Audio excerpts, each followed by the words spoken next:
Hi everyone, I'm Freddie. Welcome to this 24-hour readathon vlog. So I've done a 24-hour readathon before where I've just, done it for fun with only myself and no videos or anything, just to focus on reading for 24 hours. And it's been quite fun. This 24-hour readathon was actually suggested by two of my friends. They mentioned that they talked about getting together and doing it. The same evening I mentioned that I started this booktube channel, so I asked if they would be okay if I filmed it, if we did it, and they were. And yeah, so we had a ton of fun. It was a lot of fun. We actually also, we've discussed making it like a monthly, bi-monthly kind of thing, not 2 times a month, but every other month. Our schedules are always hard to match up, right? But we've talked about doing it regularly because we had so much fun. And this intro I am obviously filming afterwards because I ended up not having time to film an intro before because my friends started arriving and we got straight into it. So now I'm filming it after, and I'm just gonna show the stack of books that was my potential TBR. I obviously didn't read all of these because I'm not superhuman, and there's my Kindle on top. I was considering reading Sword of Kaigen. I'm a mood reader, so I wanted something to choose between, right? So these were my options I gave myself, knowing very well that I might read something completely different, but I actually managed to stick to this list. So that was nice. Anyways, let's just get straight into the readathon. We had a lot of fun, and I hope you have fun with this vlog as well.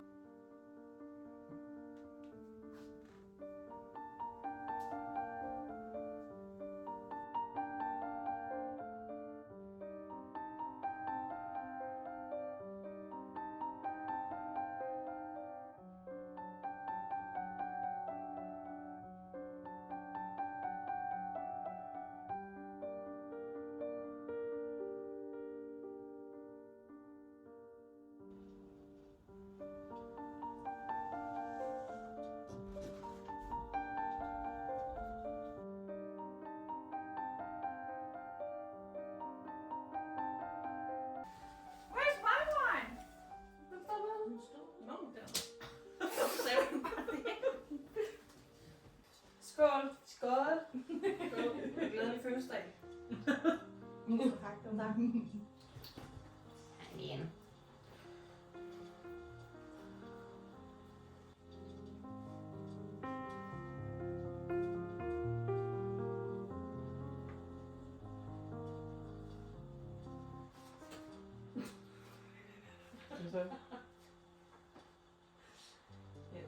Jeg slapper på.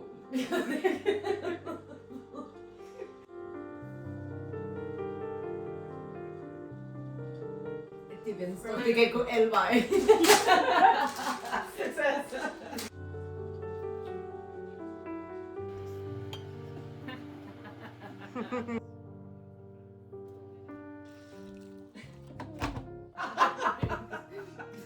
Bare lad mig løse.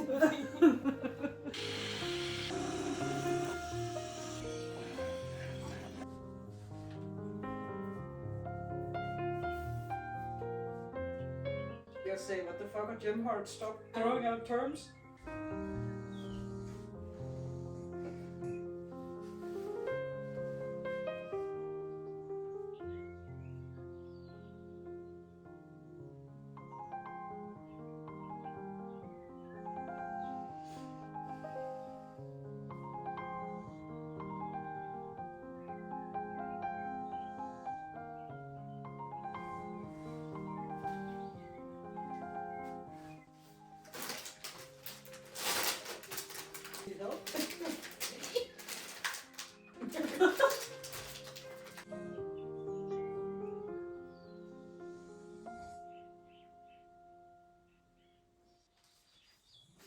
Go through girls very quickly.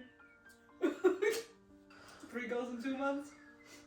He's not a player, he's just kind of oblivious. Okay. I mean, he does date a lot, but not in a mean-spirited way. But just Okay. it never works out for him. Yeah, he did seem kind of surprised. I don't know, he's such a golden retriever.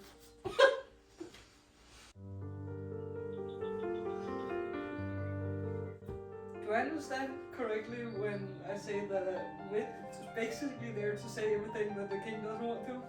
Or isn't supposed to? He's there to insult all the king's guests. I love it. I want someone who's happy to just insult people for me. That man is nuttier than a squirrel in spring. one mentions like, have you ever thought about just running away from all this? Like, I think about that all the time. Look at the window. We're on the ground floor, opening windows. Like, wait, what? What are you doing? Start crawling out the window. Like, I was just joking. I was just running away. Like, what? No, I didn't read it. So that was the 24-hour readathon vlog. I really can't say readathon vlog. I don't know why.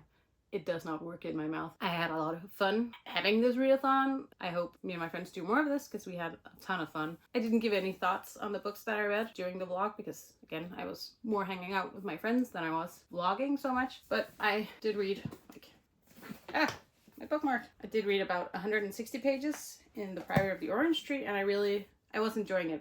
I could just feel that I was both too tired and I needed more focus to like really get sucked into the book. So I'm just gonna continue it now. But the first book that I finished was Lejlighed 13B, Sasha by Sofia M. Rodam. And I did enjoy this. I don't feel like I got as emotionally invested as I should have. I'm not sure what I'm gonna rate it, but just to give a brief idea of what the book is about, it's a young girl. She's just turned 18. She's moving into a apartment with 3 other young girls that she doesn't know, and she has a boyfriend who's very controlling. And yeah, so there's a bit of like coming of age, growing into adulthood, living on your own for the first time kind of things. And I did find it interesting. I just feel like I think one of the things that I was kind of missing in this book was that we never saw the boyfriend being a nice boyfriend. He was controlling right from the beginning. He was a dick right from the beginning, and at no point in the book did he like show any redeeming qualities or anything that would... I'm having a hard time putting it into words, but my thought process is that, you know, people often get drawn in